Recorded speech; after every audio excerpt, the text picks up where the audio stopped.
Assalamualaikum warahmatullahi wabarakatuh. Bismillahirrahmanirrahim. Selamat datang kembali di Sahabat Janji Santri. Semoga bisa menjadi wadah silaturahmi dan thalabul ilmi.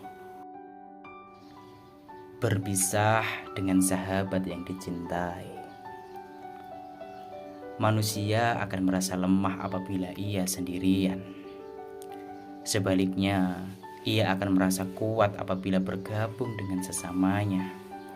Secara watak, manusia juga diciptakan berperadaban. Ia senantiasa membutuhkan sahabat yang dapat diajak berkeluh kesah. Oleh sebab itu, apabila ia berpisah dari sahabat yang dicintainya, ia akan merasa putus asa dan berharap kematian segera menghampiri dirinya. Mengenai hal ini, Imam Syafi'i memiliki kisah tersendiri. Suatu hari, ia mempunyai seorang sahabat yang dicintainya, tetapi di tengah perjalanan, karena suatu hal lain, mereka berdua akhirnya harus berpisah. Bagi Imam Syafi'i, sungguh betapa perpisahan tersebut membawa luka yang cukup dalam baginya. Wajar apabila ia kemudian berkata, tiada kebahagiaan yang sebanding dengan berkumpul bersama para sahabat. Tiada pula kesedihan yang sebanding dengan berpisah dari para sahabat yang dicinta. Anehnya, manusia lebih sedih kehilangan sahabatnya daripada kehilangan tempat tinggalnya. Setelah pengalaman pahit berpisah dengan sahabatnya tersebut, Imam Syafi'i tuturkan dalam 2 bait syairnya. Wa hasratu lil fata sa'atan ya'ishuha ba'da awiddaihi.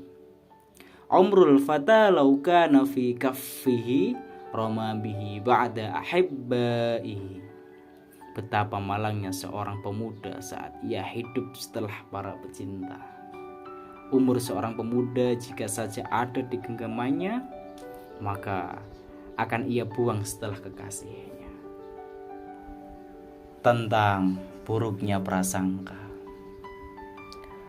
Betapa banyak dari kalangan ulama, baik itu dari para sastrawan, pujangga, ahli fikih, dan para ilmuwan Islam yang mendapatkan prasangka buruk dari masyarakatnya.